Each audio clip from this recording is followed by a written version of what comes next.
My name is Bill Haley, and we're talking today about pockets of freedom and how that might help when we talk about the issue of banning immigration from the third world.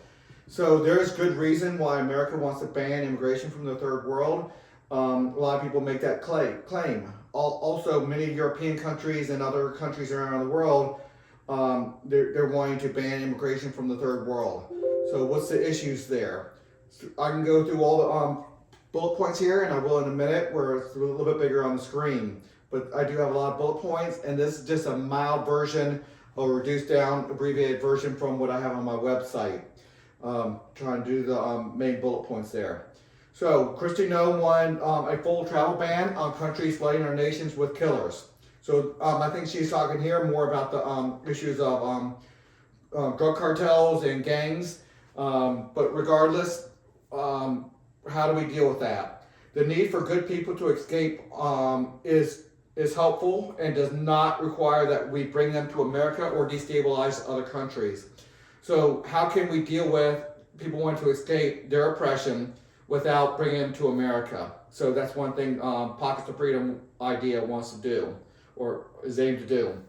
Trump to host the leader of Congo in Rwanda to end the 30-year war.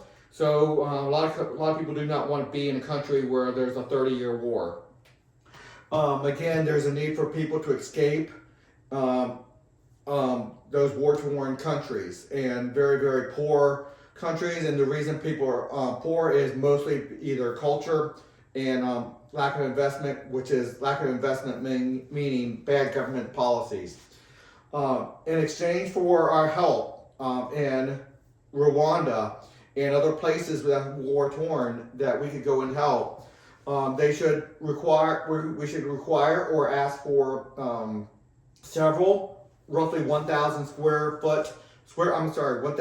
mile plots of land that we can control. So that's not a large area. It's maybe 20 miles by 30 miles by 33 miles or something like that.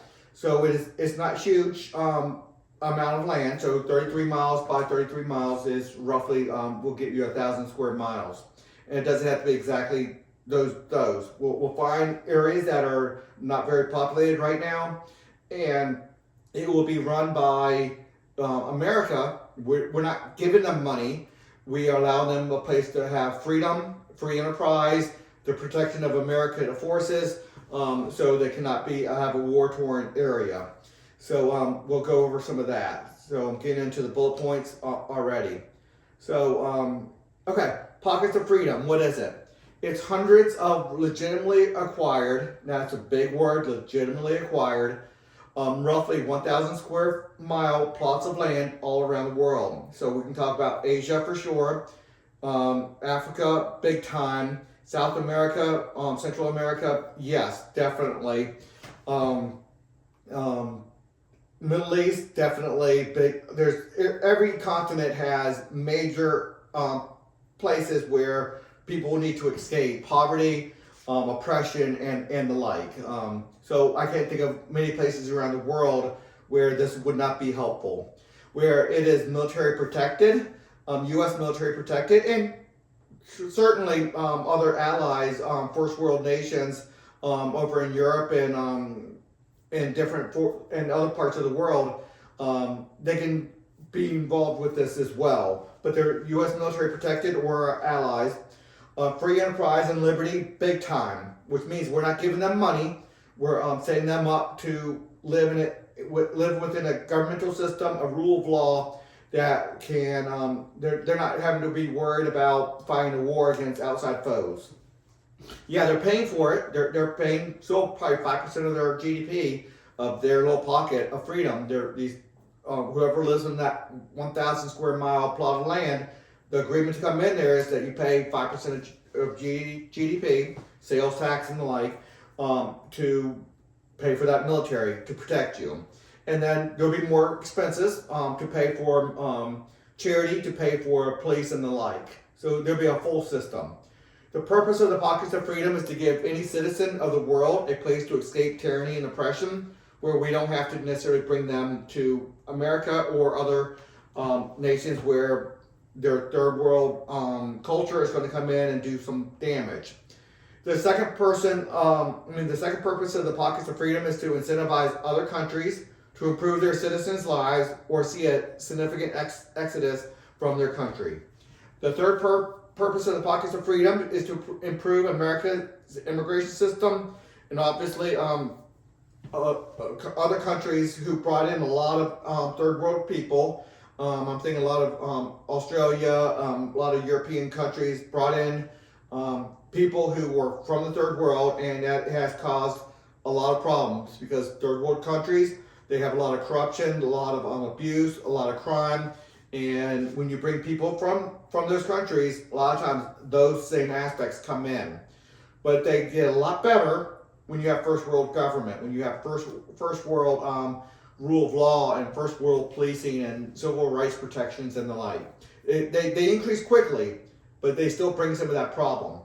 The plan is to legitimately acquire dozens of roughly 1,000 square mile plots of land, and again, negotiations to get that. Not necessarily buying, but negotiations with other countries will help protect you, will help you, will trade with you, will do a lot of different things, will give you access to our markets. And so negotiations.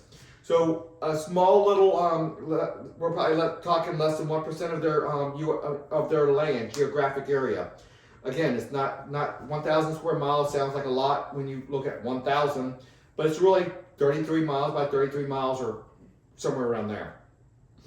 So we're mostly targeting uninhabited areas because we don't want to have to take people who don't want to be in that pocket of freedom and say, hey, your land's in here now. But that's part of negotiations from a government, from that country. The Pockets of Freedom will have a CRA structure, competitive regulatory agency structure, because I think that's what I think is the best structure, which is competitive governance. That's what I'm all about, competitive governance in this movement I'm trying to do here. The social contract establishes local citizenship, not American citizenship. Very, very important. But hey, anybody who wants to be an American citizen, maybe they can go to a Pocket of Freedom, show themselves worthy for 5 years or so, and then if they show themselves to be moral, ethical, well-educated, and the like, learning America, and then maybe we can get our immigration from these Pockets of Freedom of people who show themselves worthy of coming to America with good, strong American values and the like. There would be and low crime rates, and there's a lot of issues. There would be a strong banishment laws within the social contracts to reduce subversive actors. So if you start having crime or actors that are trying to subvert a good society, we do have a quick way to get you out of there. That's part of the agreement that you sign going in. That's the agreement you sign going in, that you can be removed very rapidly, either back to your home country or back to wherever, or maybe another Pocket of Freedom where there's a little bit more big brother involved, because if you're doing crime, you need a little bit more big brother involved to stop that. So that's a very important but very complex question at that, and every Pocket of Freedom will address that a little bit differently.